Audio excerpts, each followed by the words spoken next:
Hi, hey, thank you all so much for coming. We had a great time yesterday at this same time slot here at BrickCon.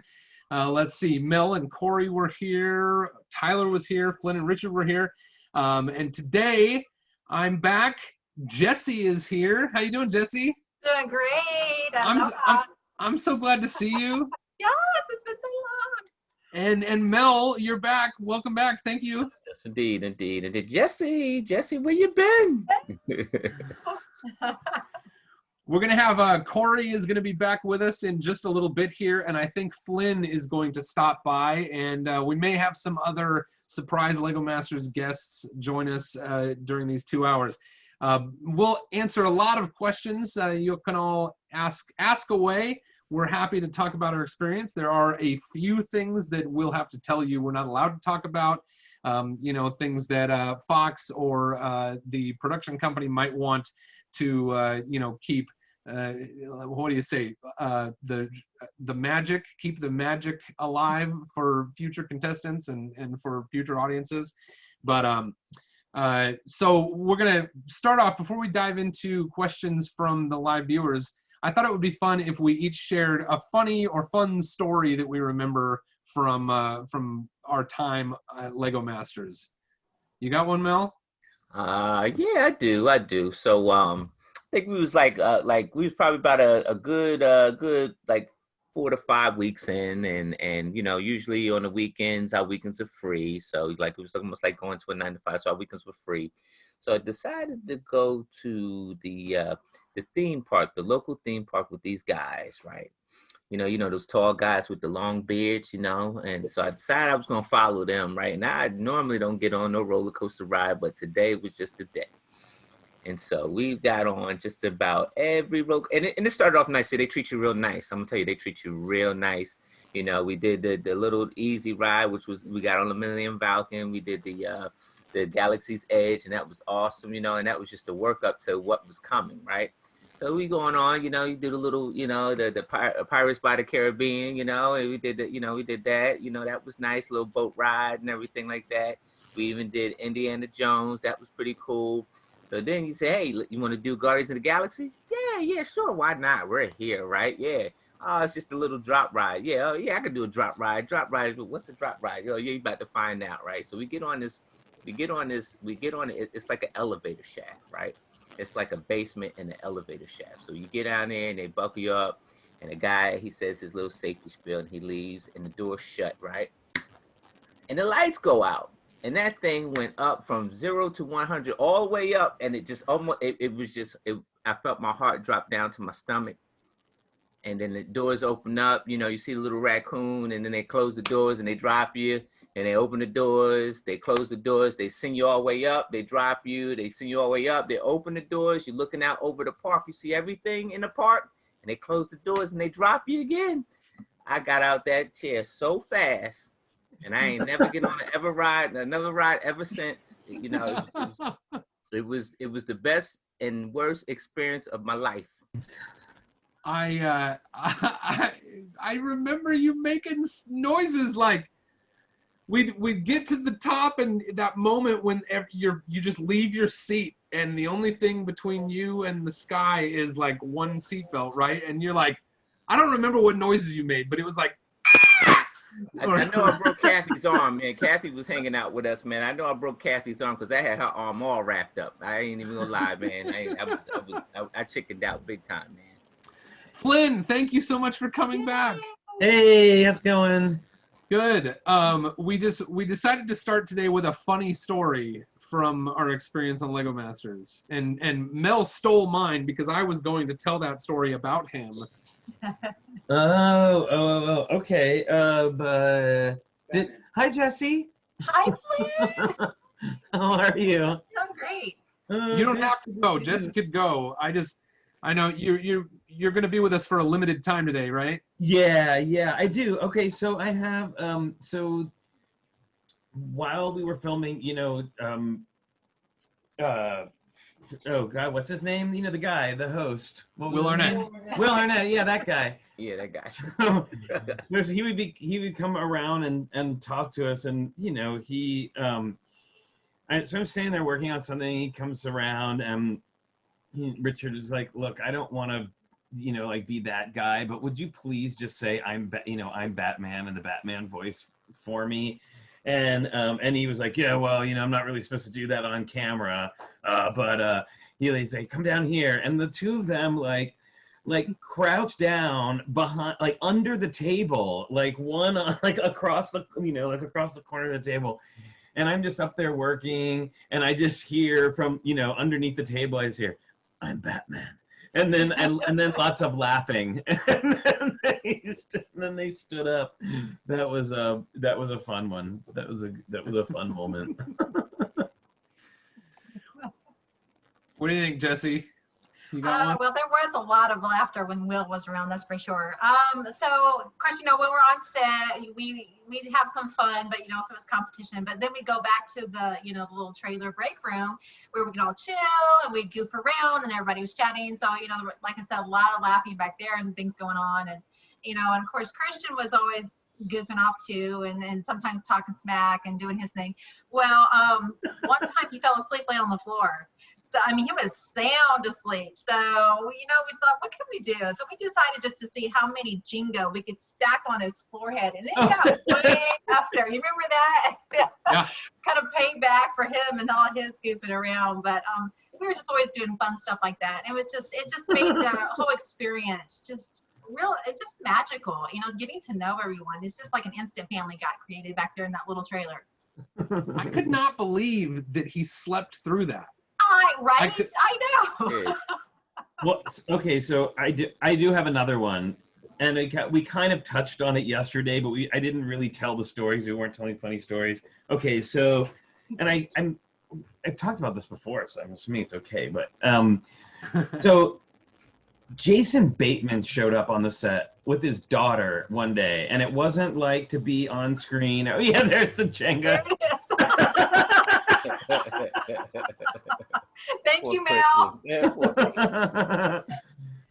So Jason Bateman shows up on set, and he's got like the puppy vest on, and he's got his Starbucks coffee, and he had his daughter with him, and he's like unshaven, like totally. So we're like building, and suddenly, and we're used to people, like random people walking up and talking to us at our table, whatever. And so we're just like building, and this guy comes up and starts talking to me, and I look up, and I was like, oh my God, that's Jason Bateman. Jason Bateman's standing in front of me, talking to me about what I'm building right now. And I'm like, okay, be cool.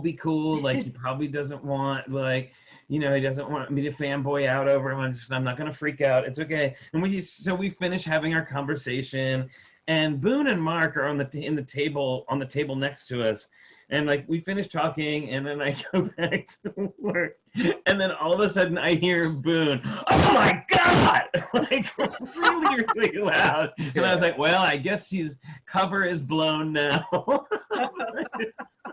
The crazy thing about that was I didn't realize it was him at first glance, because there's so many. There's a team of 12 producers, and we got, somewhat familiar with most of them, but there could always be someone new from the production walking around that we had never seen before.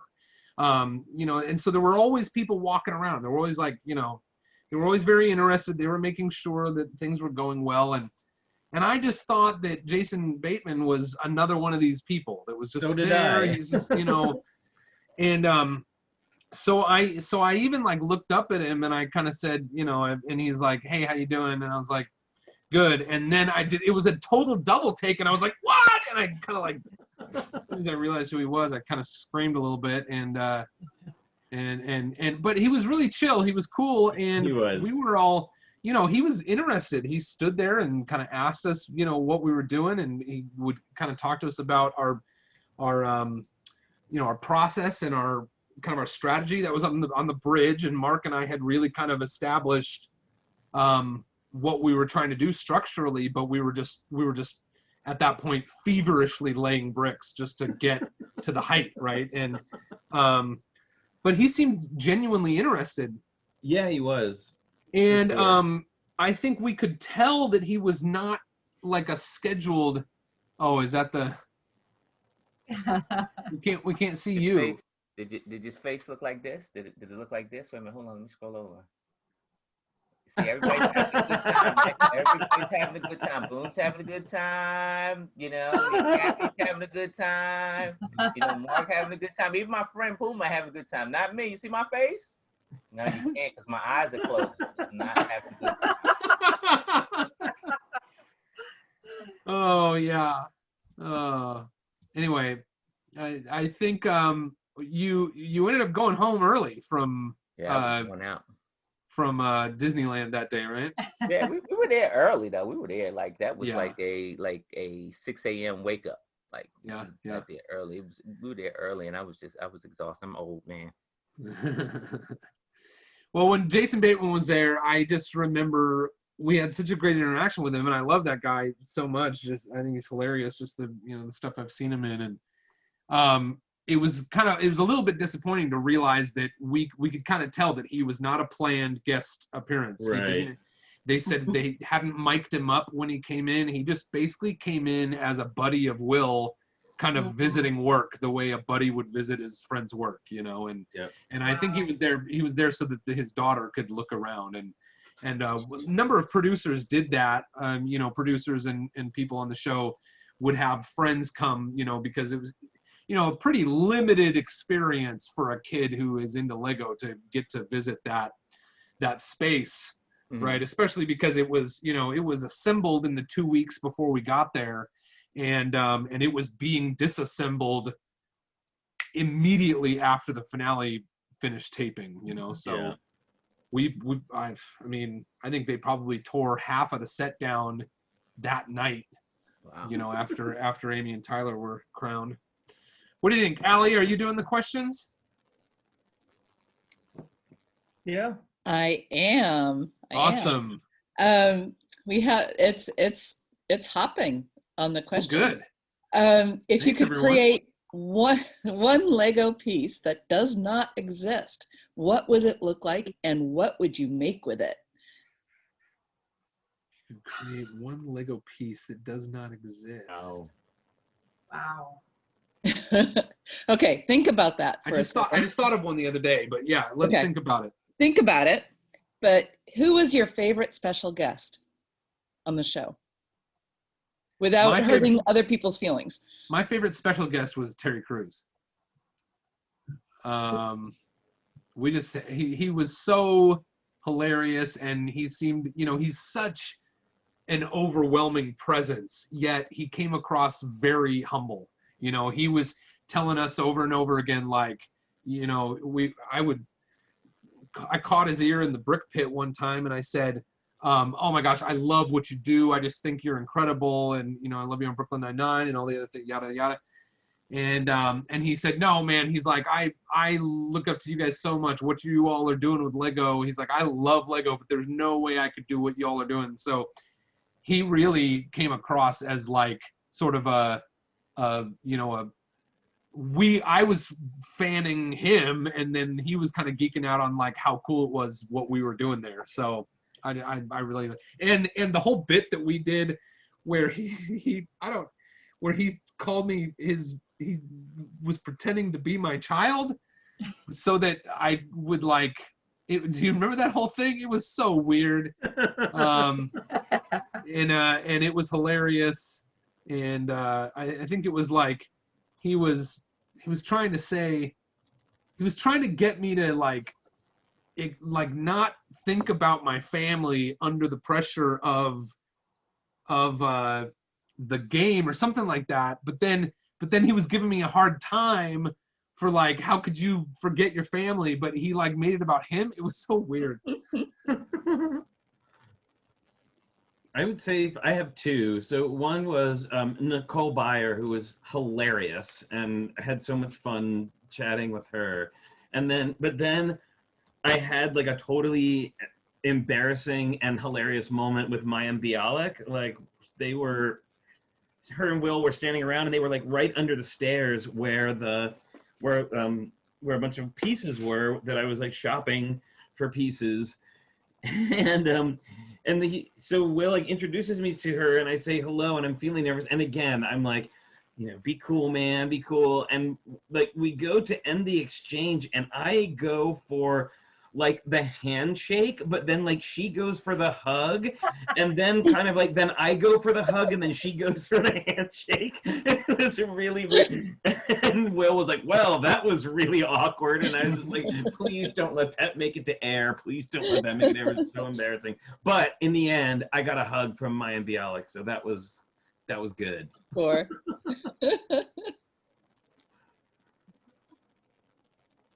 Jesse, did you have a favorite? Well, I only got to meet one, but Maya Bialik, which she was fantastic. Just a fun person, fun spirit. Although I would have really have enjoyed meeting R2D2 a lot. Oh. That would have been awesome. Yeah, it was really interesting with those droids, because it was like there was this moment where I've been to a lot of like fan conventions where people, the R2 builders drive their droids around the convention floor, and like that's really cool from like a fan, like like appreciating someone else's kind of like fandom Right. and like creativity standpoint.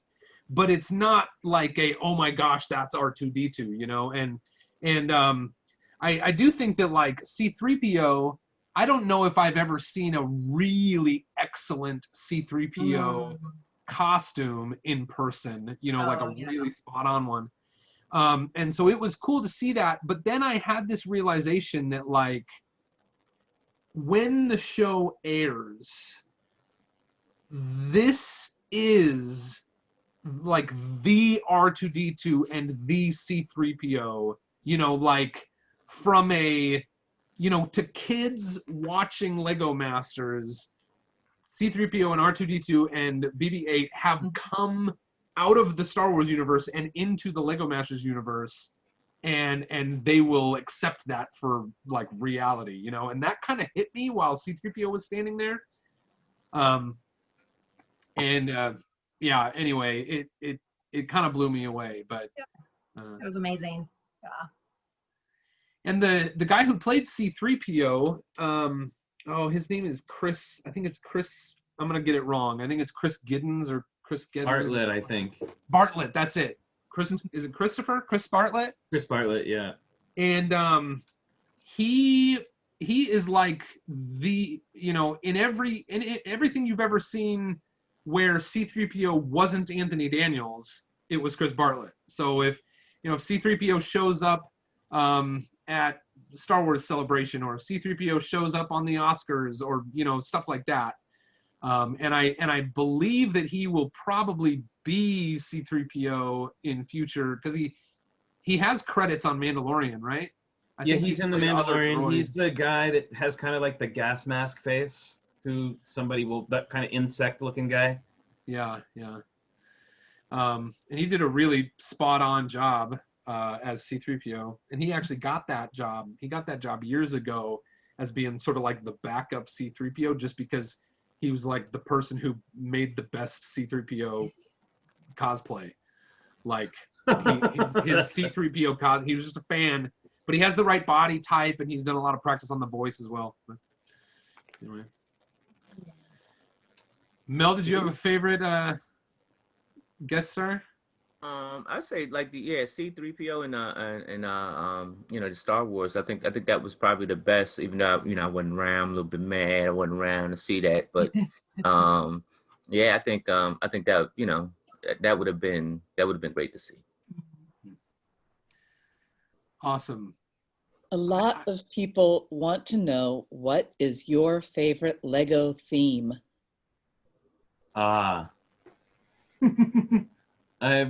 Monster Fighters, and Monster Fighters, Ninjago, and Elves, in that order. I love space and pirates. I'll say like, and the further back you go with space, well, I really loved all the sub themes of the late 80s and the 90s, but I generally speaking, the further back you go with space, the more I like it. And and just like classic pirates. I love it. I love that they brought back Barracuda Bay this year, and they did the 3-in-1 pirate ship. I'm jazzed about it. I like. I'm a Marvel fan. Number one, Marvel, love it all. As a matter of fact, I'm making a Lego Marvel City, where I'm picking and choosing like iconic buildings from the Marvel, universe. And then I also like Ninjago. So I think my beach is going to be Ninjago. I think my city's going to be Marvel, and my beach will probably be Ninjago. Nice. I am Star Wars and Harry Potter. Woo. Yes, Harry Potter's on my list too. Yes, I love classic old pieces, but far sets, though, I love those.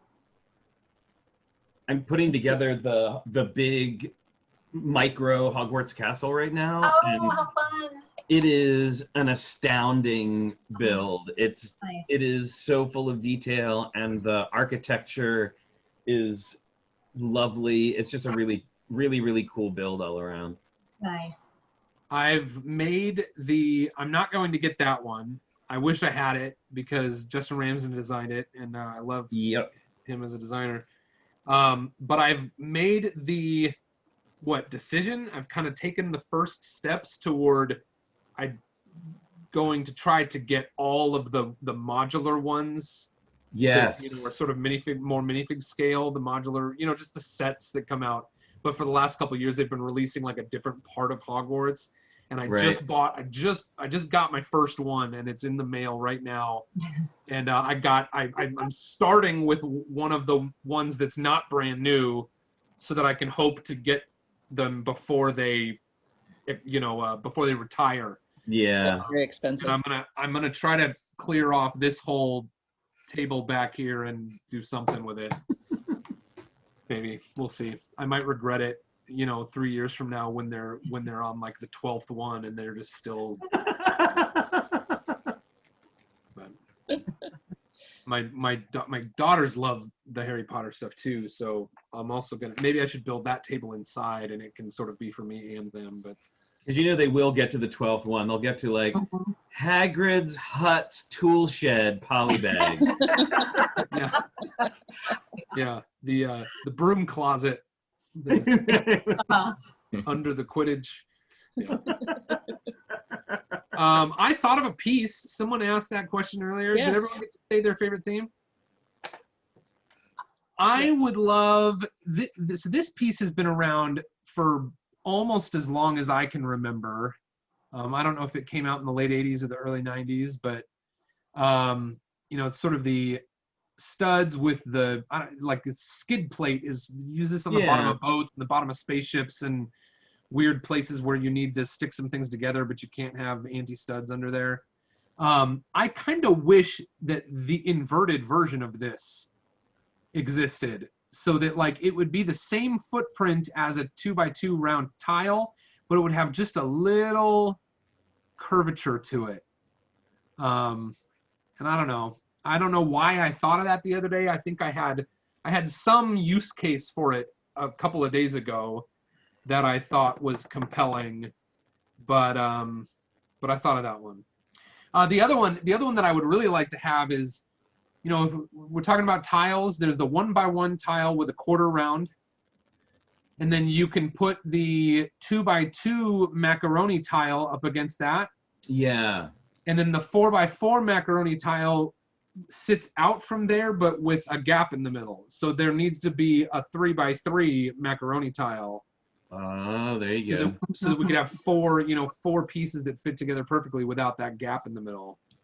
I'd like an inverse cheese slope. Oh. Ooh. So would I. Now that Yeah. Good one. And while I can't think of any like absolutely specific like use for it at the moment, like I just know it would come in handy in about a million different situations. That's mine. Ready for another question? You thinking, Mel? Yeah, I can't think of it. Either. Yeah, I'm out. I can't think of it. Not committing? I think we can go ahead, Allie. Without going into too much detail, what were your first impressions of your fellow contestants? Can I go first? Good question. All right, so I'm gonna say there's a room, right? There's a room before you get to the big dance. There's a room, right? And you look around and you see the people that you know on YouTube, and like my heart just sunk right down to my stomach. And I look over at Jermaine. I said, Jermaine, I ain't saying we garbage, but I think we're gonna stop right here because you know, if you look over there, there's Mr. Ninjago City, rolling Ninjago City right there, Mark, and there's Boone right there, and you look over there, and you know, there's somebody else, and there's somebody else that he's got a YouTube channel. Yeah, I think, you know, and the competition's getting real serious. So then I guess after that little room, you know, and you make it to the big dance, you see who you're going up against. And it's funny because we're in the green room, and you know, I guess it was one of the days we were like wardrobing or something. And I'm looking at Tyler, right? I'm looking at him because Tyler's a plain looking American guy, right? He's real plain, real clean, you know, he got his boyish looks, right? And so I'm looking at Tyler. Tyler noticed I'm looking at him. I'm looking at him. I'm like, I know you somewhere. So I'm looking at my phone, looking at my, you know, because I take a lot of pictures and stuff. Me being a police officer and stuff like that, I take a lot of pictures. So I'm just, you know, scrolling at my phone, and then I see him, and I drop my phone. I said, it's you. I said, I knew I seen you. I knew you. He's got, you know, his little Lego business and everything like that. And so I'm like, man, we are in trouble. Like, you got Boone to the left, Mr. Ninjago City is his partner, and then you got, you know, Tyler, who's like the poster boy for Lego, because he, you know, age 2, him and Boone age 2, and honestly, I've only been doing you know, crafting, you know, a student of Lego for like 4 years now. 4 years now. And so, you know, it's just, you know, it messes with your psyche just a little bit, because you realize that, man, these folks are like, they're here to win it. We're in the big leagues. That's so funny. I think I was, I don't know. I was so like not, I mean, we just build here in our house, right? Like, I didn't really have a whole lot of knowledge about, like, I didn't know enough to be intimidated. I'll say that. Like, I was like, I recognized Boone, of course, and from Beyond the Brick. And because we had met, like, while he was covering some of our work at a convention. But, you know, more than anything, I was just so excited to be there, and so excited to meet the people that had gone through the same amount and of stuff that I had gone through to get here, right? Like the stuff that, like, what Richard and I went through to get here, I knew all those people had gone through that same thing to get here, and how cool that we were all there. And I think I remember, like, one of the, I don't know, we bonded all very quickly, I feel. And I just remember the first day before we even walked on the set, and I don't remember exactly who I was talking to, but you know, Richard was there, and I was talking to whoever we were in line with, and I just said, you know, we are the only 20 people in the world who will ever have the experience that we're all having right this second. Like, what we're doing right now will never be, you know, repeated. Even if there's a season 2, it's still not going to be like what this is. And I just remember feeling a very, a kinship with everyone,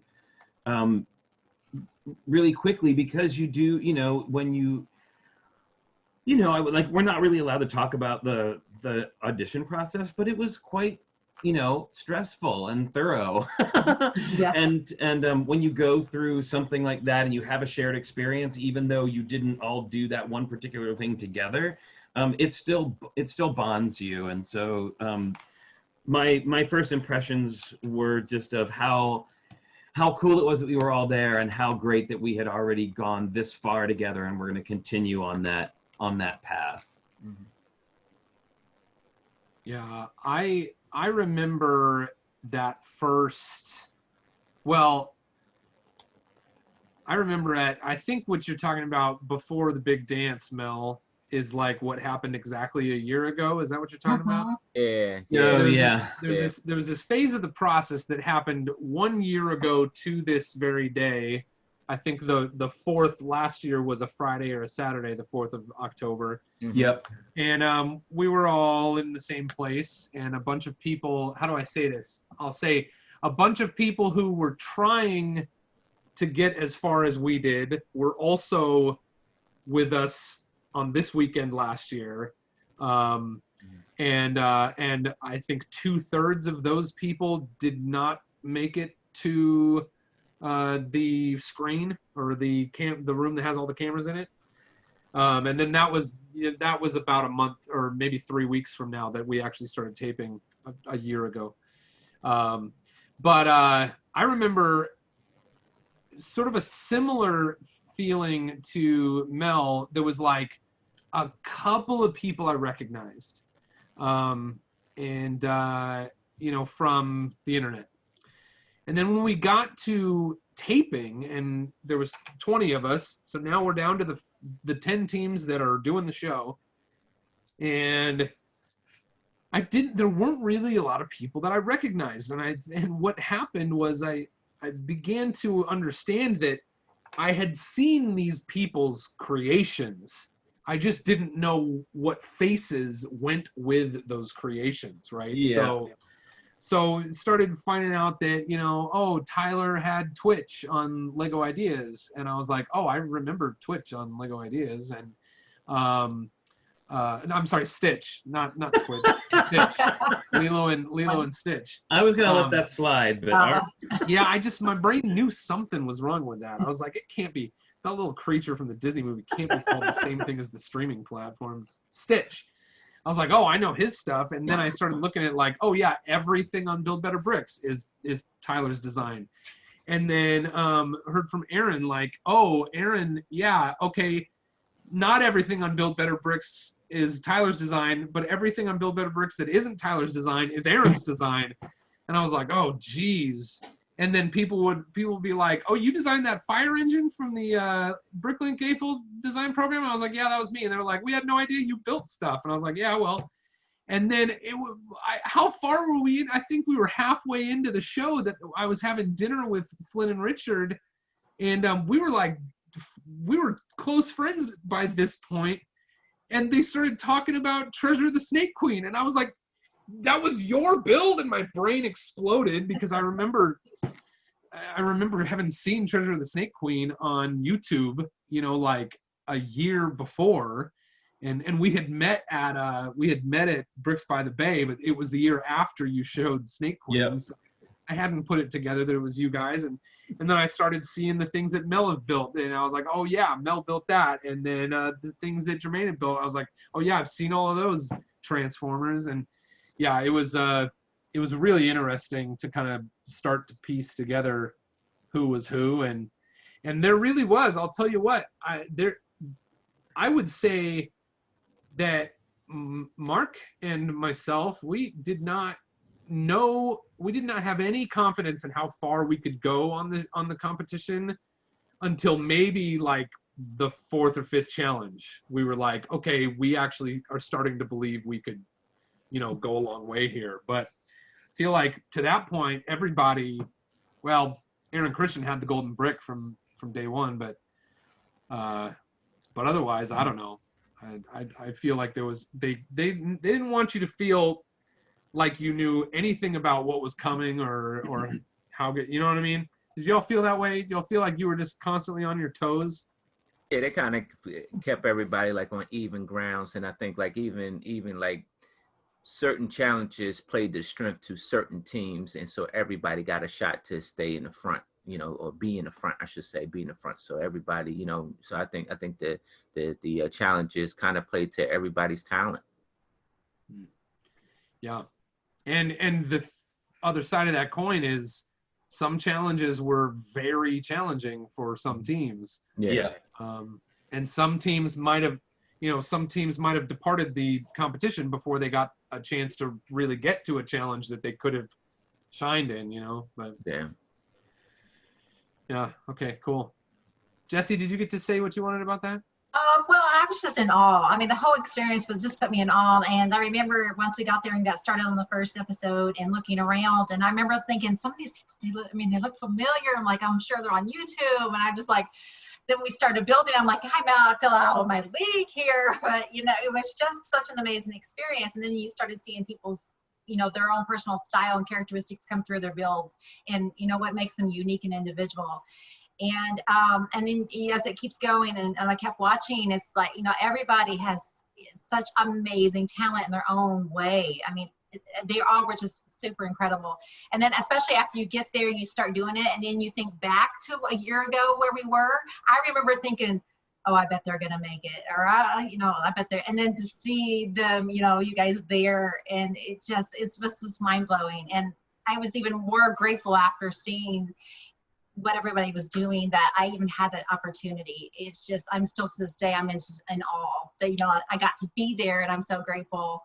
But yeah, the talents. I mean, I wish the viewers could have seen more of the building and what was going on, because it was just beyond words of how amazing you guys all are at building these Legos.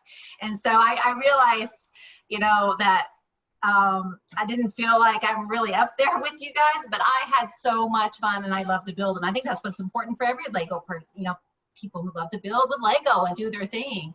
It's your love for it, your enthusiasm, and, you know, and then appreciating what is out there. Awesome. Thanks, everybody. So a number of people are asking, what was your first mock or my own creation? Do you still have it? You can't, Flynn, there you go. Yeah, sorry, I was gonna say I'll take that one because I actually have to go after this. But so the first, it's really funny. So the first mock that we ever built together was this giant tree, because we really, like, from the beginning, we wanted to make organic shapes out of Lego, right? So we built this tree, and it was, you know, a glorious tree. It was amazing. It had and I was like I remember like putting branches on it. Like, I was like the first time, and you know how flimsy they can be. And we didn't know anything about building. So we're like building. And I'm like about to put the last leaf on the tree, and my sleeve like catches onto the edge of it. The whole thing like shatters on the floor into a million pieces. I was of course devastated. But then we rebuilt it, and I was like, oh man, that tree was so glorious, and we would talk about it and like how cool that tree was. And then we don't still have it, but we took a picture of it, and then we went back and looked at it like a few months back, and it was the sorriest looking tree that has probably like ever been made out of Lego. It was just the memory of what of what we thought it looked like to what it actually ended up looking like in real life was quite different. But it was also a really fun experience to do. And I'll always remember that, even, you know, and I'm sure a lot of people feel that way. You go back and you, in your mind, that first thing you made was the most amazing thing you'd ever built. And then you go back and you're like, oh, wait, maybe I didn't really know what I was doing. But anyway, thank you everybody so much. Thanks for having me on. It was great to see you, Boone and Mel and Jesse. So excited to see you guys. Thanks, Allie, so much. Thank you, Flynn. And Nicole and Lauren, thank you all. And I'll hope to see you all again soon. Absolutely. Tell Richard hi. I will do. All right. Bye. Bye, everyone. Bye. So mine, you know, it's hard to say first mock, because of course when I was a kid, I built things from my imagination, you know, and maybe in some tubs somewhere that have, you know, some like assembled stuff from my childhood, some of those might still exist. But, you know, for the most part, I took them apart to build other stuff as a kid. and as an as an adult. But I'll show you this, and I talked a little bit about this yesterday. Actually, I don't think it was in this meeting, so this will be new for anyone. But when I started getting, hey, there's Corey. What a great time for Corey to stop in. Flynn just left. Corey, we're talking about. Someone asked about our first mocks, so I'm trying to convey a story here. All right. So this was not my first mock, because this is what I would say is like maybe my first mock of adulthood, and it was some years after I'd still been collecting, I'd still been building sets here and there, but it had been a number of years since I took loose brick and just kind of created something from my own imagination. And I've robbed some parts from this, so hopefully you'll be able to tell. But what this is made from about 90% pieces from my childhood bulk brick, and that's why it still exists. And it's a McDonald's, a little kind of, it's small, basic scale, and you can see it has like some of those old, like kind of classic old Lego windows in there, and I used a red one for the door there. Wow. And I just I was just digging through my childhood Lego, and so you can see the gaps, like the gaps between the lines there are just, they're haphazard, as I was able to find another piece to stick in the red and white, and just like, what's next, like what can I find? And I'm digging through this Lego from my childhood, and so you can tell like this wedge plate, that's new because that didn't exist when I was a kid. I think probably a lot of these gray 2x4 tiles I probably got off of Pick a Brick or something like that, because I didn't want it to just be sitting on like a black, oh, actually it should have this sidewalk going all the way around. Again, I've robbed pieces off of this, but, and then I did the sign as a, what is that? It's like, there's people online that sell, like you can print onto a decal like they'd use for model, like scale model design. Mm-hmm. And so I printed the McDonald's hamburger. So this is sort of what I call like my first mock from my adulthood. And I'll probably never completely take this apart, and hopefully I'll replace some of the missing pieces that I robbed off of it over time. But I kind of made a decision that, like, because this has so many pieces in it that were sort of from my childhood collection of bulk Lego, like I'll probably save this forever. But anyway, there you go. And that was probably, trying to remember when I would have built that. What year is it? 2020. I mean, that was at least 10 years ago, but it might have been 12 years ago. I don't know. All right. So you want me to go next? Sure.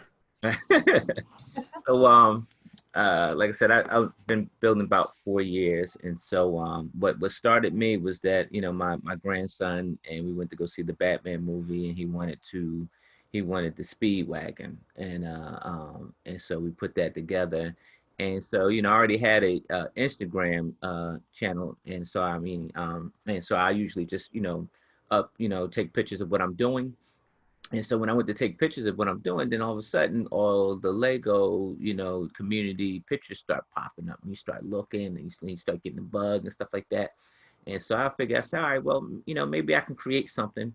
And so I decided to, let me see if I can bring this up. I don't have it anymore, but it was a police station. And it was a pretty nice size police station. And so, I like minifigures. Minifigures tell a story, so it's probably more minifigures in here than the actual building, and the building's pretty big. But that kind of sparked it off. I think that build actually got me into the Lego community. And I had, after that, like, people started reaching out and stuff, and so it's like you feel like that you're a part of something great.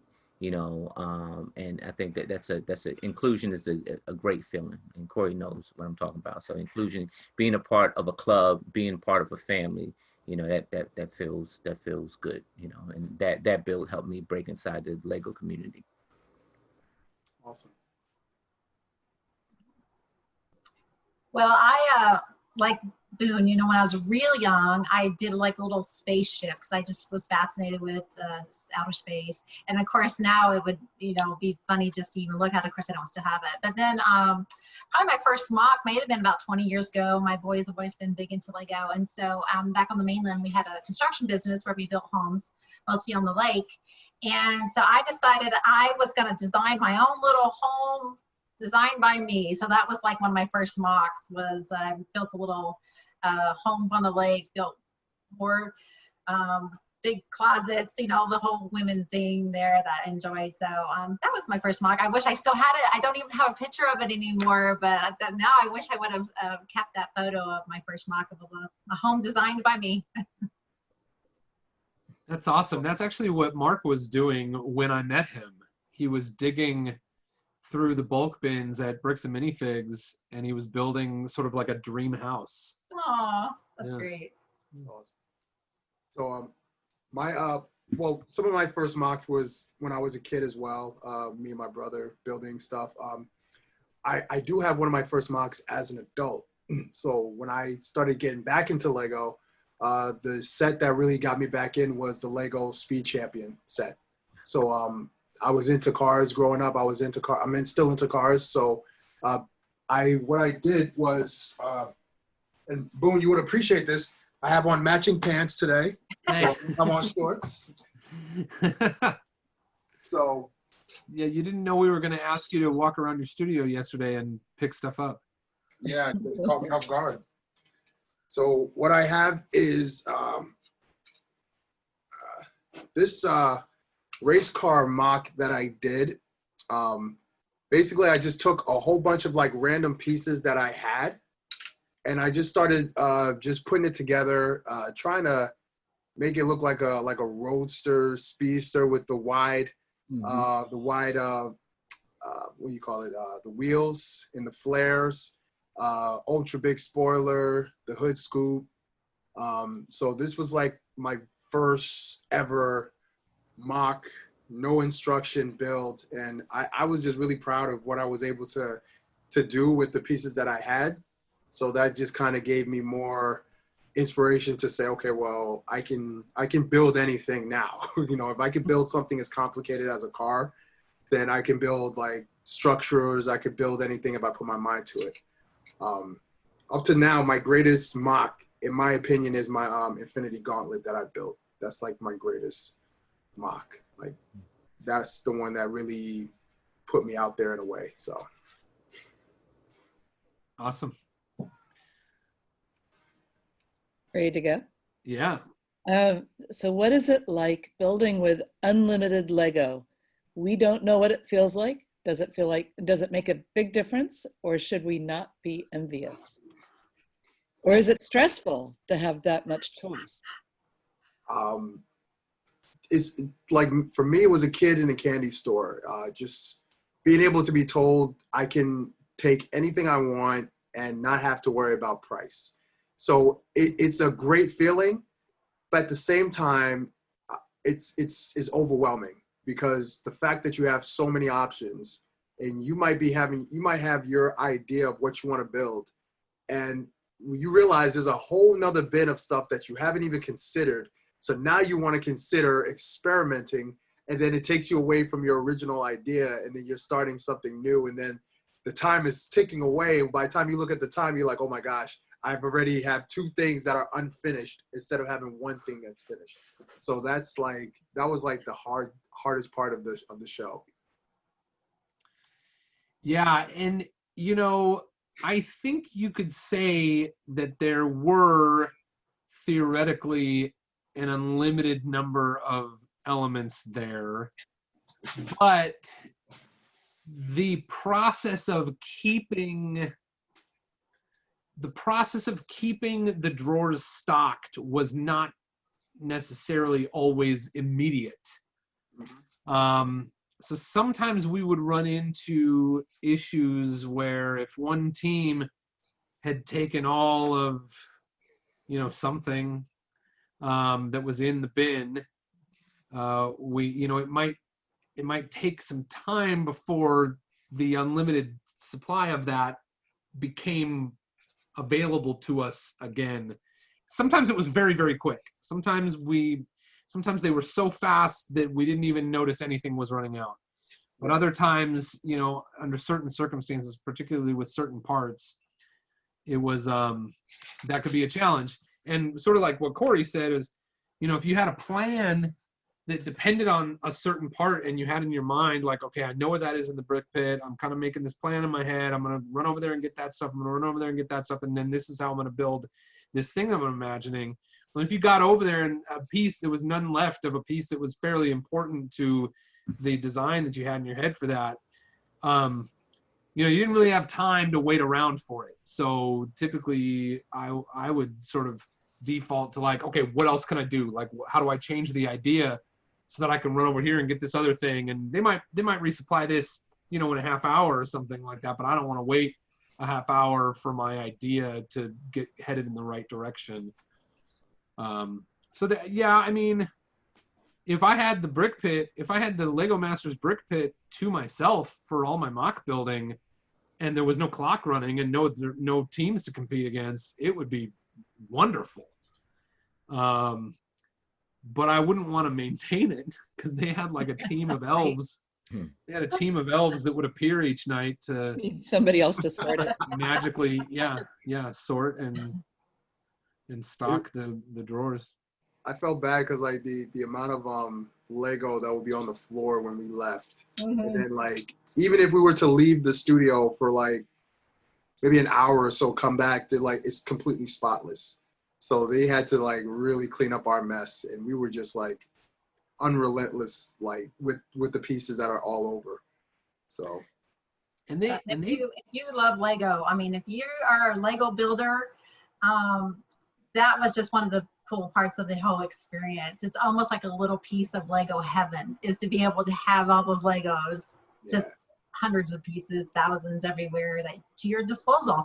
So that was part of the whole really cool experience. Yeah, absolutely. Yeah, I think we could. You got another one, Allie? It was just in my head. On that same note, what happened to your creations after they were not destroyed when thrown over the side of the balcony, but what happened to your creations? For the most part, destroyed? Did you want to say something? Go ahead. No, they were destroyed, right? Like most of them. Repurposed. Some of them were, but some of them weren't, right? Remember, they decided to keep a couple. Yeah, so I think for the most part, especially early on, most of the, like, okay, episode 1, most of the theme parks were dismantled fairly quickly after the challenge, so that those parts could go back into rotation. But a couple of those were saved for animation purposes. So, and then, let's see, in episode 2, everything was destroyed in the drops and the explosions in the bat. Then what would episode 3 was cut in half. Yeah, so then I think some of the episode 3 ones were dismantled so that the parts could go back in. But those ones that made it to animation in several of the episodes, those went off to an animation studio somewhere. And they were, what we presume is that they had to be manipulated and possibly dismantled to a certain degree to like make things move around. And we've heard a rumor, we don't know if this is true, but we've heard a rumor that somebody had the job of reassembling those creations after the animation studio used them. So we don't know if it's possible that some of those might still exist and maybe we'll see them somewhere someday, or if, who knows what, I don't know. The 3 finale builds are on display now in Legoland, California. Yeah. Okay. In the shop. Thank you. Could you share a Lego creation that you are currently working on? Hmm. Any of you? I could. I actually have one that I'm actually working on. So Boone and Tyler really gave me some inspiration as far as like Lego ideas. So I started working on like a kind of like a truck SUV Bentley looking vehicle like around July. And then I kind of built it and I just kind of put it to the side because I was done with it. But then like I started looking at all the ideas that have been coming out and I'm like, you know what, let me focus on redoing this so I can possibly, share this with people and see where it goes. But this is my my Bentley SUV truck something, and it's the hood opens up, has this little engine in there. The doors, which I still need to figure out how to make these doors open up with no hiccup. So the doors, they actually open kind of like the old school vehicles that you see that opens the opposite way. And then the trunk, you flip it and then you open it up like that. And it exposes a nice little trunk area. Nice. You can flip it up like that and you can do some storage on that as well. So I've just been working on this, trying to perfect it. So it looks nice, looks presentable. Like I said, I'm a big fan of like the Lego Speed cars, and the one thing I hate about the cars that Lego produce is that they have studs. This is the only set of studs that are showing, and that's because the hood itself comes with those studs. But other than that, I try to make this vehicle to the point where there's no studs that are showing.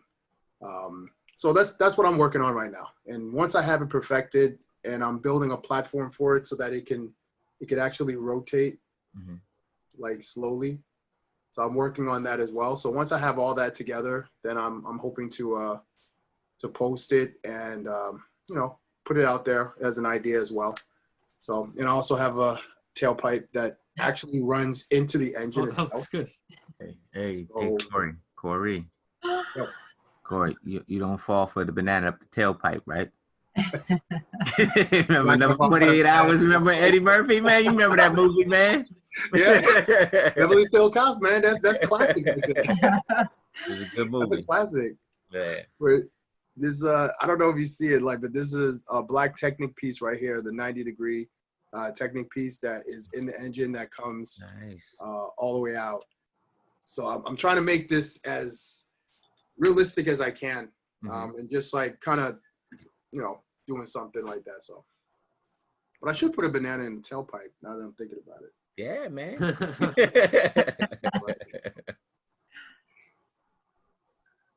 Great. Should I go ahead, Jesse? Mel, you got anything? I got. Nah, I mean, I'm working on something, but I can't really show it. So I'm working on a commission. It's going, but I can't really show it. So. Well, my plan is I'm currently going back to school, so my whole life is involved in that. But my plan is my son and I had did this really cool little volcano, which I know is a popular build, but I want to do a bigger one with it on the island. So I want to do one that's home here for display. Nice. Well, my current thing is the Magic School Bus. I talked about this yesterday. I'll plug it again today since Corey mentioned it. Maybe I should transform it. Maybe I should transform it into the I'll transform it into the space shuttle. Yes. But yes. Go to Magic School, or go to what is it? Go to somewhere and Lego Ideas. Yeah, Lego Ideas, Magic School Bus. Please vote. He has 2,000 plus supporters. So gotta get to please 10,000.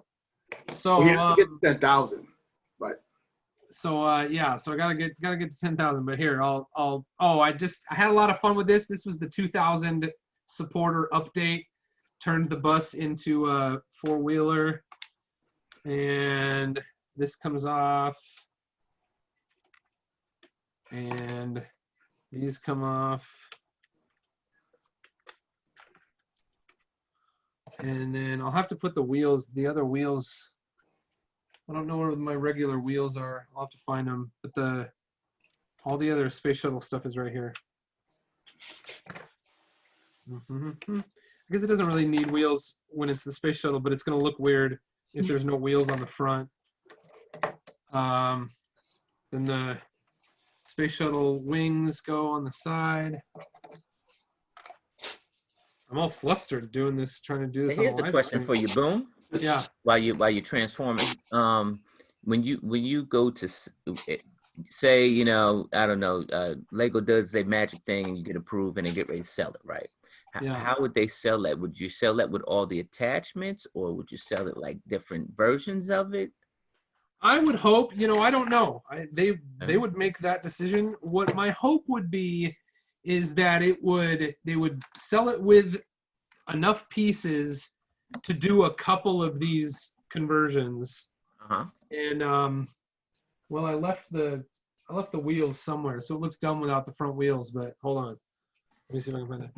But then, you know, like the ship in a bottle. When you go to Lego conventions, seems like pretty much every Lego convention you go to, somebody is displaying a ship in a bottle that has some other weird kind of ship in it, right? Like a Star Wars ship or a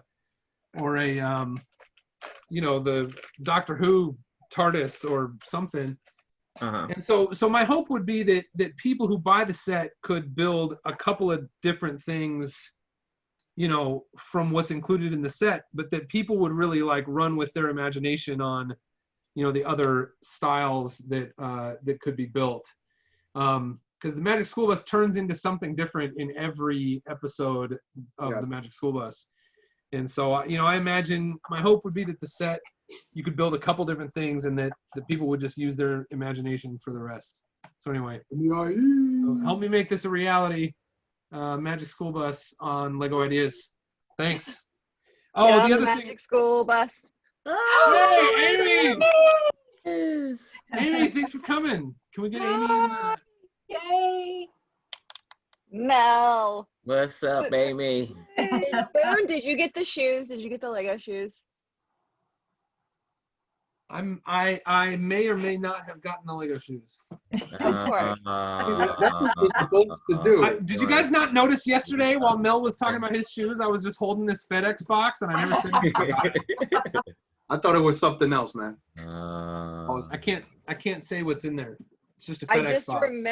remember in the dressing room on the first day, and I'm like, who has all of those shoes that look like all of like this classic space logo? And then as soon as they came out with those, I was like, yep, I'm sure Boone will have those. Yeah. I couldn't. I shouldn't say that. Never mind.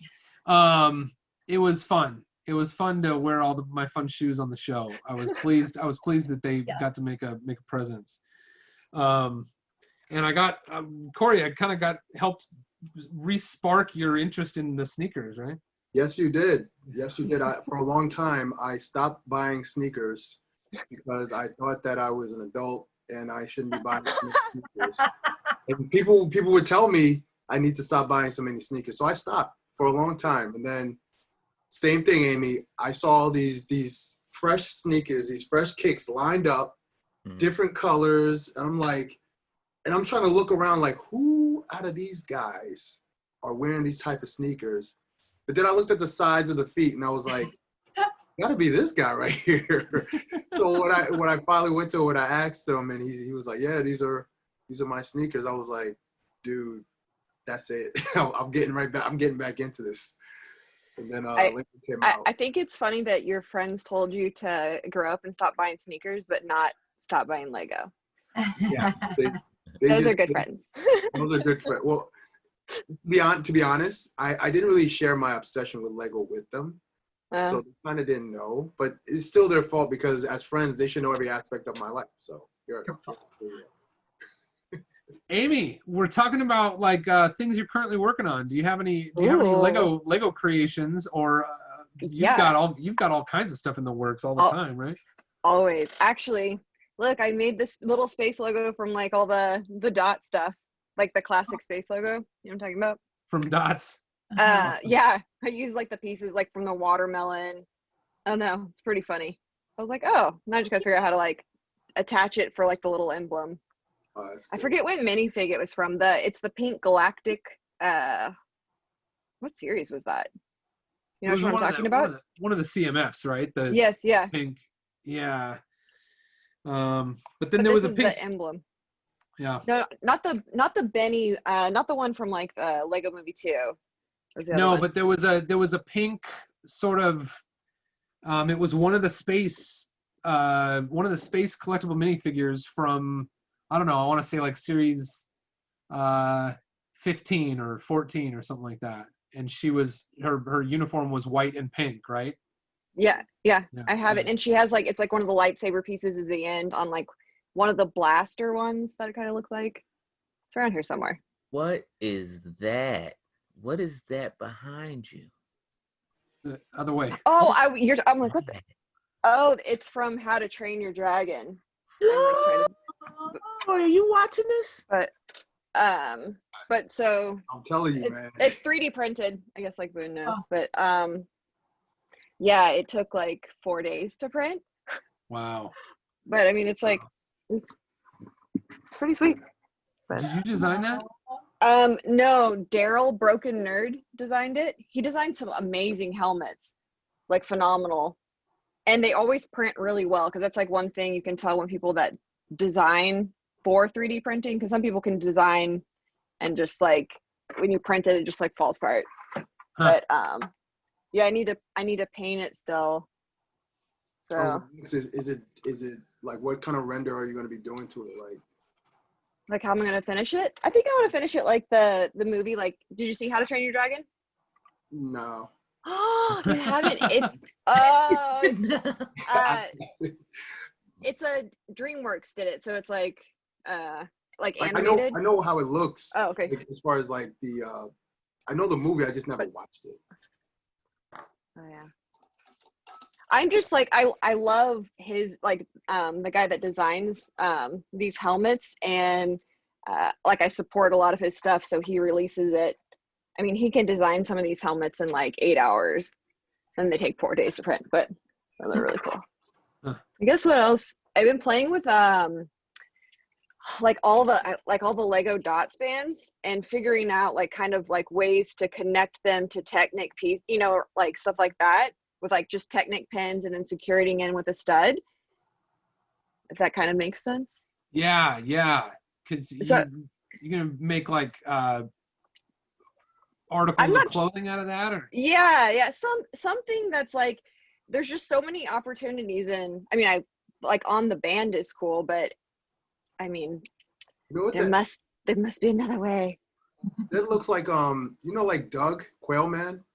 Oh my yeah. God, yeah. Yeah, that's what it looks like. That's so funny. That's what it looks like. Costume complete. Oh man, That's so that's funny. awesome. Allie, you wanna throw us another question? So when you and your teammate were eliminated, did you guys have to leave and fly back home right away, or did you get to stick around to the end of the filming of the show? Can we share that, or? Or is I guess that you First to go. I Yeah, always they- just say we were all there for the last episode. That's right. That was an amazing episode. Yeah, they had us go. Brought you back. Left. Nice. Yes. We were there in spirit. Yeah. I was there in spirit. I'll just say I was blown away when y'all came back. There, I'll say that. I'm saying a touching thing, I know. hopefully to my friends, and maybe the audience can glean something from that. But we just felt by that finale, we just felt so. The room felt so empty, you know, and it was weird. And the green room felt so empty, and the hotel felt so alone, you know. And we just, you know, we suspected that there might be an opportunity for them to bring the cast back, but we had no idea it kind of blew our mind that they actually were able to bring every single one of you back. Because we're like, Hawaii's really far away. Yeah. Like people are going back to their jobs, and you know, some people are upset, and you know, we just didn't know. And so I don't know how that all went for you all, but it was really something, and we were really pleased that we got to see you. Sorry. Yeah, we And then never that left. night, man, that night that we all went to the shake shop, I know. Yeah. it was good. Hey, I know. we got really close off camera. You know, on camera, they're painting a picture and telling a story, and we had a good competition, but we made some lifelong friends off camera. Sorry, I'll stop talking. No, they definitely tried to make us like kind of pin us against each other because it is a competition, and it's hard to compete against people who, one, you have a shared story of getting to a show for the first time. Like it's one thing if this is like season 2, 3, 4, you know, whatever, but we're the first season, so like we're the blueprint in a sense, so we all have that in common. So it's like you don't want to tear anyone down for the sake of competition, but you know, they'll say, hey, you know, this fell on Boone's thing. How do you feel about that? I feel horrible. Okay, well, can you say that you may feel like, yes, there's that. And, you know, Mel said this perfect during the interview, and I kind of think that's like what all of us thought of. Like, you know, we want to compete against people at their best, you know, and that wasn't their best. That's not a representation of who they are as builders. And, you know, when we said that, I was like, yeah, that's exactly how we all felt. Like, we want to compete against everybody at their best. And, if somebody went home, it just that it wasn't your best that day, but it was still like, you know, hey, we're still rooting for everybody to do the best that they can. Because at the end of the day, we want to have a successful show. We want our show to be successful. We want each other to be successful. And I think that's what we were able to accomplish on the show. So I have to ask Boone, because I know like we all like talked about it, but as far as like technically as it goes with the motors and the gears, and we introducing like a new motor or gear, did you feel that was like kind of a risk, like using? Because did you use any of those that they like what's the other one, the Power Up and the EV3? What's the ones they Powered gave Up. us? Yeah. Hey, guys. all we had was Powered Up. Manny. Hi, Manny. Hey, Boone, how are you guys? Hey. Hey, Pop, say hi to everyone. Hey, how you doing? Nestor. Oh, Nestor. Nestor. You guys doing? I haven't seen Nestor on video, and yeah, he's actually doing some construction. I figured, yeah, let me log on and make sure he says hi to you guys. What's going on, everyone? not much. What are we talking about? We're talking about I was asking about the motors, like if you felt like that was worth the risk, because you know how to build the gears, right? But at this point now we're relying on like a different type of like technology. Yeah. And and I think part of the thing is you're talking about primarily in that first the kind of the gamble we took in that first episode. Yeah, because that could have possibly been just like the motor burning out because it wasn't meant for. Talking to the Lego people. Yeah, and I didn't have I didn't have any experience with that, with the Powered Up. I didn't know if I had been building that. Hi. Yes. Say hi, you guys. This is Mom, everyone. Hi.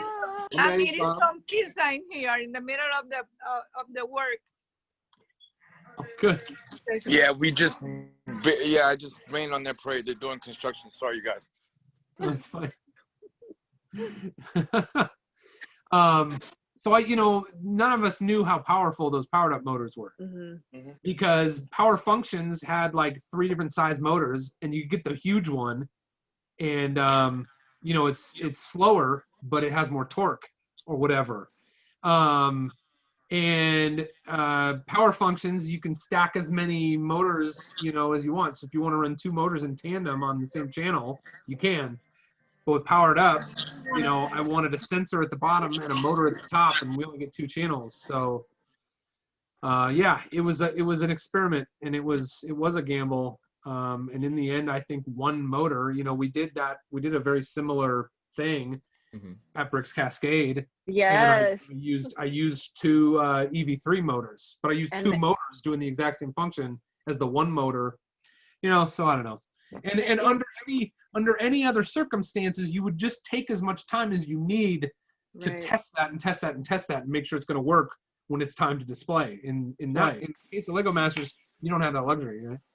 Yeah, and you don't have access to the computer. You're trying to like do the code on your phone, and I just know from like a technical aspect, I always thought that was like really interesting. I think it was worth the gamble, but it's like you don't know. It's like, oh, I'm using something new. This will totally work right the first time. It worked. It worked at their table. It worked. Yeah. Oh yeah. Oh Worked. yeah. 'Cause we were sitting next to them, so that's what I was like. Ah, dang, that's pretty cool. If anything, I think I probably ran it too many times. That's what I was wondering, like if the motor burnt out or something, or just like. Yeah, or we went over some pieces, and who knows if something got out of alignment between the build table and the gallery. I don't know. Manny, you about to have lunch? Yeah, that's what I was like. No. We already ate. I grabbed the girls this weekend. We just got some pizza. I'm actually going to my sister's house. I actually have Who K's letter. And then again, my dad's off on a weekend, so I have to get him to sign the bricks for Who K. So I'm just like slowly trying to get the bricks out, But yeah, dad's doing some construction, and that's about it. I got the girl, Cynthia. You want to say hi to anyone? Say hi. Shyla, how about Hi, you? Cynthia. Hi to everyone. Hi. Yeah, we were at the mall. I didn't pack the Legos. But yeah, we're about to go to my sister's house, correct? See what they're doing over there. But how's everybody's weekend? Everyone's weekend's good? Yeah. Awesome. I love this energy. These 6 people, this is good. I like this. Miss you guys a lot. Yeah, you too. Can you believe I saw something pop. It's been a year since we were at the auditions. It was like a year this weekend, right? Yes. A year. Like. Yeah, it's been a wild year. That we all met, yeah. Yeah. I remember the first, well, I guess we could kind of transition into this. Like the first set of people that I met from the show was Manny and Nestor. Like me and my brother, we met them on the escalator going up. And I automatically, when I looked at Manny, I was instantly jealous, and I don't get jealous at all. But Manny he had a bag, he had a Lego bag, he had the Lego the watch. He had 2 Lego bags with you. You had the watch, the tats, and the jacket. What was a blue jacket I think you had on? But I saw the entire outfit, and I was like, dag. Like now this is Lego. This is Lego right here. And I was getting excited because I was like, man, I can't wait to meet all these other people and see what kind of fanatics are in this room. And yeah, like those are Amy too. I met Amy and Crystal too. We actually chopped it up that one evening, that Saturday or yesterday last year. Yeah. But it definitely has been an incredible year, guys. It really has. Yeah, I remember. Can't believe. I saw so like during filming, we all watched, like we would go to like Boone's room and we would all watch The Mandalorian. And then I just saw the trailer, the 2nd season's about to start. So that's what I was like, dang, it's been a while. Like, yeah. I remember when Mark and I got off the airplane in LA for casting finals, we were just looking around and we would see like two dudes like walking together who looked kind of nerdy. Oh, Nestor comes in and we lose him. Dang it. We'll get back. We'd see like 2 guys walking, together in the airport. They kind of look nerdy, and we're like, Could they be candidates for this? They try to scope out the competition before you get And we'd there. see like two ladies walking through, and we're like, could they be? Well, we didn't end up meeting any. We didn't see anyone actually at the airport, but there were all these people who could have been. There we go. That was so hard to do at LA because everybody looks nerdy and weird at LA. So me and my brother, who was doing the same thing, we was like, wait a minute, could they be part of it? Like, look, like I'm looking at them like, if I see anything that like screams Lego to me, I know. The one that has the red and blue hair. It's hard to tell. Yeah, and then when we walked in the hotel, or when we walked in this place where they were having the thing, I immediately saw Sam, and I had met Sam at Brick World Chicago the previous June. And Sam just immediately like came over and gave me a hug, and I'm like, all right, here we go. And I knew they'd put Sam on the show. He's such a awesome character. But I thought it was Sam's birthday that weekend, wasn't it? Oh yeah. Mm-hmm. Mm-hmm. Yeah. He was like, yeah, I'm in my 40s. We was like, what? Look. Couldn't tell, man. You couldn't tell. Man, you couldn't tell. Yeah. Want to shout out real quick again? Yeah. Hey, Pops. Oh, he walking around. There you go. I'm fixing the porch. You guys are going to have to excuse me, but hey, look who's over there. Hello. Hey. I think I know you guys. How are you? You. And, hey, have you been behaving? No, you. Jesse. Oh, okay. I'm pointing at. Yeah, he's pointing at you, Jesse, Mel. Hey, Boone, I seen your stuff. How you guys doing? Awesome. It's great to see you. Good. You, Nestor. Yeah. Yeah, I haven't seen much of you. I've seen your son in some streams every now and then, but I haven't seen you. He spoiled it because I was gonna keep it for a big boom that I was gonna give a big bang, but he took the cat out the bag. I was gonna give you an exclusive, and I was waiting for everybody to say, "Hey, where's the old man? Where's the old man?" Then at the end, I was gonna come out with something spectacular. Yeah, we were planning to do so many things, but then COVID happened. Spoiled so many things that me and Dad wanted to do. Plus, he tries to avoid everyone, because he's 65. Yeah. Don't want to get sick or anything. Right. Oh, man. But yeah, he's certainly staying busy. Yeah, Dad's certainly staying busy doing some construction here at the house. Right, girls? Right. Yo, ask him if he needs any help, man. I could swing over. It'll take me about an hour, but I tried. He was like, "This is a one-man team here." I was like, "All right." I just brought the girls, Manny, you might be the team leader, but you got to listen to your father. Yeah. Should we go to the chat for more questions? Okay. What are some to tie back into the question about how you felt about your other contestants, but were there some misconceptions about contestants that came through because of editing? I don't know if you're feeling. Well, yeah, like that one. I guess, yeah, people have that misconception that I don't listen to my dad. I don't, I guess, right? That would be for me. Yeah. Everyone, tells me, well, Manny, listen to my dad. And I'm like, well, I was a team leader, he was going off of, my thing, so everyone knows, I respect my dad. Everyone knows, that we have that, father and son bond, exactly, Cynthia, but we're more like homeboys and friends. So yeah, I listen to my pop, but I'll say this, I don't want people getting that misconception that, I'm rebellious, I don't listen to my dad or anything like that, because I've heard it. I know Mel, he's over here, messing with me, but yeah, I just don't want people thinking, oh, man, he doesn't listen to his dad. Oof. I listen to my dad, right, girls? Yes. You guys listen too. Yeah. I think Let's go get Nestor and ask him if you do. Yeah, he would agree. What do you think, Mel? Any misconceptions from editing? Man, that's the last person you gotta talk to about this topic. You gotta talk to about this topic. Do you still want a BrickCon? When you ask me that question, do you still want a BrickCon? Because I'm gonna tear it down. Okay. Mel and I don't feel as strongly on this topic, or I should say, I don't feel as. I guess we have two different perspectives, is what I'll say. We have two different perspectives. I don't think he's wrong, but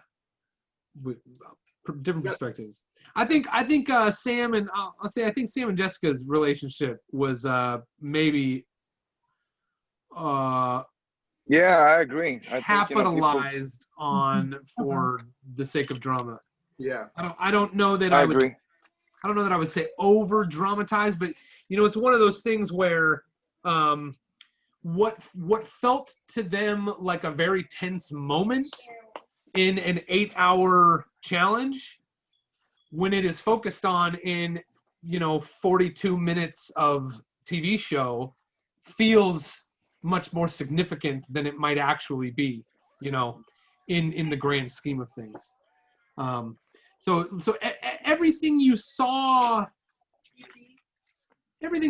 happened, but whether it happened exactly the way or like to the degree that the edit makes it seem it happened is not always fair to reality. And so what Boone is saying is that, yes, editing a show. Now, the way it's recorded might be A through Z, but they're probably only going to show you half of that. So they cut half of the alphabet out to get the Z. Right. And which is the story, of course, that, producers want to tell, because, with everything has a script, right? A good story has a script, right? So if I'm selling you a good story, if the role players deviate from that story, I can use editing to get my story back on track. And I say that because one of the episodes where me and Jermaine, they were trying to ostracize us for copying somebody, number one, you don't have time to be sitting there scoping out what I'm scoping out what Boone doing. Meanwhile, Jermaine doing all the building, and I'm sitting. You don't have that type of time. Building is very tedious. Putting details into something is very tedious, and it's very time consuming. I'm not over there eavesdropping. We weren't over there eavesdropping. Oh, they're making a baby. We're gonna make a baby too. And it's just, wow. yeah, I said it, it's a sore issue for me, because I read Reddit, I read Reddit, and there's some social media outlets that was trashing me and Jermaine, like, oh, they have no talent, they have to copy. No, we don't. we don't. And so the editing for that episode made us look really bad. It was so bad that we made an appearance on, what was that, episode, was it 6 or 7? And they talked about, Babygate. They called it Babygate. We were Babygate again. And I'm like, oh, and me and Jermaine. And so, it kind of put a bad taste in my mouth at that point, because like I said, the story that actually happened A, B, C, D, but they went to D first to get to A, and then B, C. So, and that's the best way I can clean it up without actually telling everything. Yeah, so it just, and in fact that they did backtrack what they said to me and Jermaine from the first critique and came back with a second critique. So, can I ask, did you feel that they portrayed or edited like you in any way that was accurate, like, to you? Or you're like, no, because when I could say that, like, when they first were casting us, they were trying to make me look like a police hero, and that's what I am, a police hero. I'm a community service, or a person, and I'm always into the community, and it's all this positive light. But now you have this police officer who, number one, is I guess cheating. I guess that's what they're trying to portray, like we copy somebody's stuff. And then 2, they wanted us to get into it with Aaron and Christian, And so I'm in there, you know, by way of Will, you know, antagonizing me, and I went in for the kill. You know, he sparked a conversation with me and Aaron, because Aaron decided to start talking trash. And so you know, so I'm on there telling him that his tower is not, you know, not going to make it to the podium. And what happens? His tower doesn't make it to the podium, right? And so now I feel real bad, but the cameras ain't going to show that. You know, the cameras ain't going to show, you know, me apologizing to Aaron. They're not going to show that, because that's not their story. And so I'm not a cynical type of person. I'm a real person. You're going to get a real answer out of me, but I'm not a spiteful person. I'm not, Jermaine isn't a spiteful person. You know, like I said, I deal with the youth in the community every day. So, you know, I don't. Your grandson. And my grandson. I know that was a big thing. And that's why I feel as passionate to say what I'm saying, because he's watching. Yeah. You know, he's watching. And I think that's, and they soak up everything like a sponge. Like they're so observant. Like they do. Yeah. They see everything. Hi everybody. Hey, Jessica. Hi, Jessica. Hey, Amy. Hey, I have a quick question, Jessica. I never asked you this, but what was the time difference from Hawaii to where we were, like when we were filming? Oh, you're 3 hours ahead of me right now. So 3 hours. Okay. I was wondering if that you had to get adjusted, but I guess that's not a drastic time change. No, just a lot of miles. Yeah, I was gonna say a lot. Yeah, a very long flight. Yeah. Mel, I'm curious about how that plays into like your overall experience, either of Lego Masters or of like the Lego community since then. You know what I mean? I think that like it's like this, Boone. Like you know, when you started that journey with your wife, right? And you put all cards on the table. You say, hey, look, this is what life is going to be like with me. If you sign up, is, you know, I'm gonna give you the red pill, or I'm gonna give you the blue pill. You know, the choice is yours, right? The rabbit hole. Right, the rabbit hole goes real deep, right? Mm-hmm. Well, with that situation, they say, hey, you know, you want to be on TV, you want to do Lego? Yeah, sure. But they didn't tell you about the rabbit hole. They didn't tell you about the script that they had for you, or how they started to see how stories start to evolve. Well, we want him to, you know, and be the antagonist, and that's what it was. Because I'm telling you, like every 5 minutes, that one producer kept coming over the table. Can you go over there and talk to Boone and Mark? Can you start something with Boone and Mark? Can you go over there and mess with Corey and Travis? Can you go over there and say, you know, say something to Aaron and Christian? Like, and it was like nonstop. And it got to a point, and what people don't know is it got to a point where I got into an argument with him, and he invited me to backstage in the alley. And I said, nah, dude, I'm not going to do that because you got too much testosterone pent up. You know, I said, I'm not going to do that, you know, but it got to a point where I had to tell him, so, yo, you guys been coming over to this table every 5 minutes. We can't even get our bill together. I said, you know, it's becoming more stressful because you want me to put on a show. And granted, that's what we're there to do. But I wish that they told me that, hey, look, this is how it's going to be from the beginning. This is what we're going to expect from you. Never mind that. You know, this is a front. We want you to put on a show. We want you to be this guy. If they said that to me, you know, at least I would have known that, okay, you know, this is what's going on. But don't ask me about my grandson. But then at that point, you're an actor.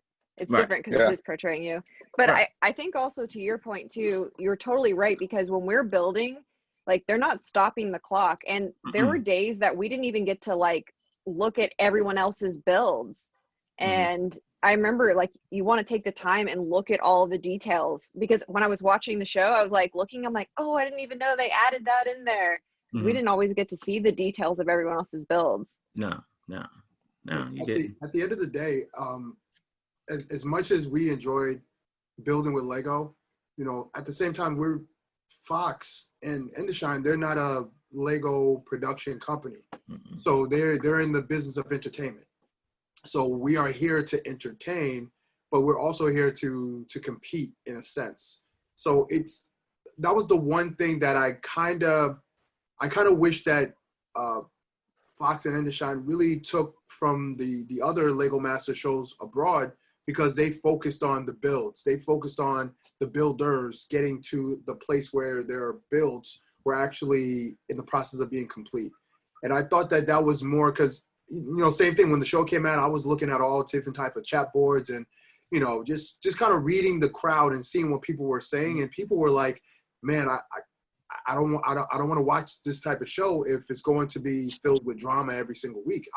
I'm tuning in to watch these builds. I want my kids to watch these builds. And for some episodes, they focused on that. They focused on the builds. They focused on the real drama that happens when you're building with Lego. Things shatter, things break, things don't come the way you want it to come. That's all a part of building as Lego builders. But the extra drama part, those things, it kind of turned me off as well, just seeing that. And, at the end of the day, we are the first season, so we are the ones that they're going to we're the guinea pigs in a sense, where what's going to work, what's not going to work.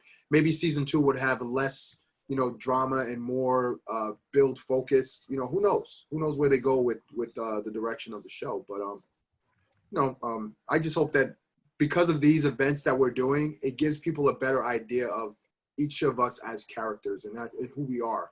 And that whatever the show portrayed us as is not who we are in real life. So I hope that, these things do that. Wait. Let's be honest. You Speak still for wear suit and yourself. tie every day.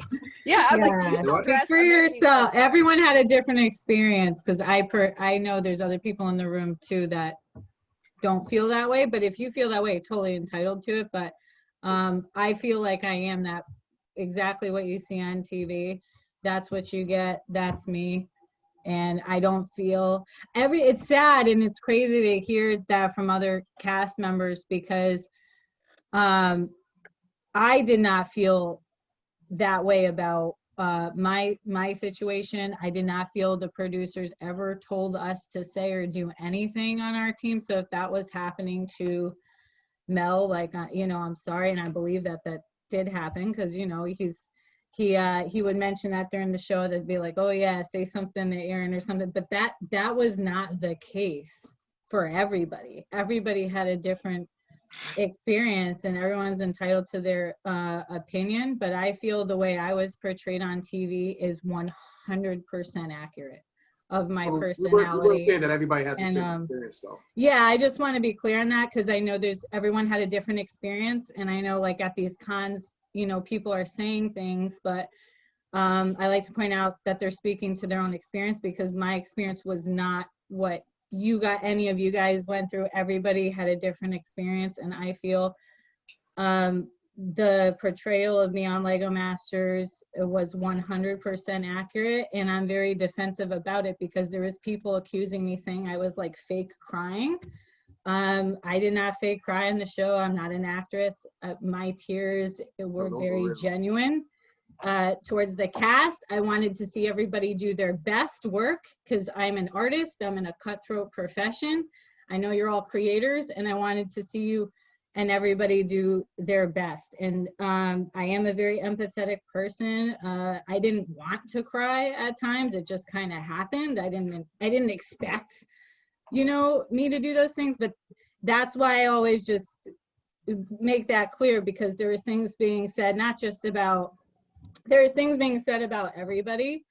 And, I feel like the way I was portrayed on television was very, very accurate. And, every time it was emotional on the show, that was genuine. I was genuinely emotional in whatever moment it was, especially when Manny and Nestor went home. Is Manny in here still? I was so upset. I was genuinely upset, because I loved their team. They brought such humor and joy to the show. So. Then, added on to that, even my own mom, she reached out, and Jess, even touching on that, you actually struck a chord with my mom, because she saw that sort of, connection and bond that we had. and that's, I guess, in my part, I'll state this opinion.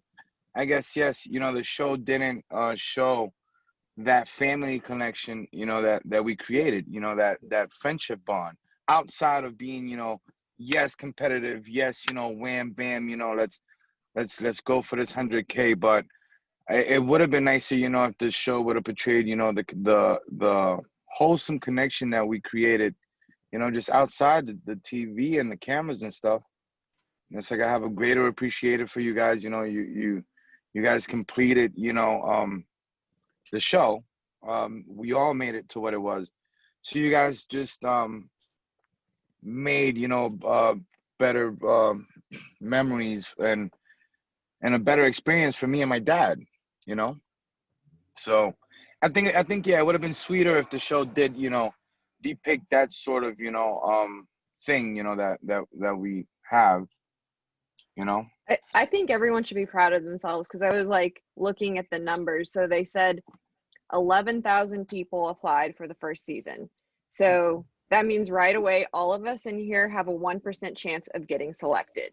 And then that also means that each episode you have a chance that you're going to go home, and you know that. So I don't know. I think everyone should at least be proud of, or at least I'm proud of where I am. Like, it's interesting. Agreed. You should be. And I'm proud of all of you. And I mean, I think it's just been so incredible just to see, you know, think back to Bricks Cascade, those of us that were able to get together for that, and the various things that we've been together for, you know, for different conventions, and watching, you know, Mel, and watching Corey, and watching all of you, the kids, and the things that we have been able to contribute to the Lego fan community. I've been very proud of, and I say it as often as I can, that, you know, we were 20 people in a community of thousands of people who can do what we do. And so I was pleased that we were able to represent the Lego fan community to the world. So, you know, and I'm glad that if you're watching today, that you, thank you so much for being with us. And thank you to Allie and Lauren and Nicole from BrickCon for having us. We're running out of time. What do you think if we just go around the room real quick and let people know, like, where they can find you? If the viewers want to find what you're doing now, where do they find you, Jesse? I am on Instagram, Coach Jess Living Aloha. That's mine. Awesome. Mel? I'm on Instagram and YouTube, Iceberg Bricks. I'm currently in a progress with the session 2 with Holly Webster. We're doing an outreach, a youth outreach after school program with Lego. Awesome. Thanks, Mel. Corey? You can find us, me and my brother, at Brothers Who Brick. That's where we have all of our information. You can also catch me, Sam's Brego, SAMZBREGO, for Brego, and also for Class Detail. We do after school programs, we do events. You can find all that on samsbrego.com, along YouTube as well, Brothers Who Brick. Yeah, so follow us. Awesome. Amy? So you can find, I have a webpage, it's amiedd.com, and my GitHub, my Instagram, and my Twitter is up there, as long as, like, yeah, I don't have Facebook, that's the other one. You hate Facebook, that's why. No, just kidding. No, my brother works there, so yeah. Conflict of interest. Yeah. Manny? And you can find me at Facebook, Emmanuel Manny Garcia, on Instagram, Viva Lego and Viva Manolo. I guess for booking and all that sort of stuff, email emmanuelgarcia0501@gmail.com. Awesome. What's Nestor's social media? My dad, again, he, you know, if it doesn't have to do with Iris, you know. I'm sorry, I had to ask. Yeah, it's just funny. Just yell out the window. My mom's social media through Facebook is Blanca Rosa, White Rose. So you can probably reach my dad through there too. But I mean, my dad usually lets me handle, like the social part of everything. So you could just easily reach my dad through me, via me. Awesome. Jessica? I'm at Ragsy Art on Twitter, Instagram, pretty much everywhere. It's Ragsy, Ragzy Art, because my artist name is actually Ragsy. My website's ragsyart.com. Awesome. And you can find me pretty much everywhere as Boone Builds. Boone Builds. Cool. Allie, do we have one awesome question we could end on? If you could design a Lego theme, what would you look for production? Could we cover that in 2.5 minutes? Can I show my theme? See, I'm prepared for everything. Lego theme. This is what I want to see as a theme. I Stop playing love it. games. Star Trek. Nice. Stop playing games. Star Trek. I What? need a Star Trek. Nice. I I'm love not Star done. Wars. I'm not done, but I was just working on mine right at the beginning of this stream. That's See? Star Trek. Work for Stop Battlestar playing Galactica. games, Lego. Nice. Did you see the Steampunk. rank pins? That's like the perfect. I'm like, where's the captain's bridge? Oh no. Yeah, I didn't see that. I would actually reach out to Lego and tell them, can you guys do like Lego board games? Like do, creative games where you could actually like assemble stuff, it doesn't have to be, 100 pieces. Bring them back. Just a simple board game, where it's, challenging aspects of it, 10, 15 piece builds or something like that. I think that'd be, something interesting. There's a really old game that's really good, and they haven't made it for years. But yeah, bring back the board games. Yeah, they had a dice with that, right? With that game, right, Boone? They had nice dice with it. Well, the one I'm thinking of is even before that cool dice element with the multi-sided thing that you're talking about. But yeah, there were a bunch of games that had that cool dice element where you could put a 2x2 tile on each side of the dice. But yeah. Anybody else got a theme? Mine was, I don't know if I snuck it in there, but mine was steampunk. Steampunk something. Oh, that's actually a good idea. Yeah. Yeah, there Corey has the dice that Yeah, Mel's that's talking about. nice. Yeah. Any other theme ideas? Alice in Wonderland. You do your local Lego master show. So whatever country you're in, that's what you get. You get those sets and you get the team and their habitat and you call it a night. There you go. Yeah, that'd be a good idea. I want Legend of Zelda. Ooh. I think we're gonna get it. Don't you think I hope with the so. Mario stuff? Yes, I hope so. That's Yeah. next in line, right? I think it's got to be coming. Have y'all put together the NES set yet? No. Oh, No, not yet. No, I but I did. got big plans. I got big plans for mine.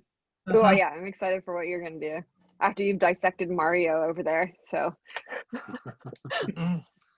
Yeah. All right, I think we're at time. Cool. Thank Thank you you all all so so much. much. Thank you so much, everybody. Thanks for being here. Thank you, BrickCon 2020. Thank you. Bye. Bye, everybody. Thanks See you for having soon. us. Bye, you guys. See you guys. Bye, Mel. Bye.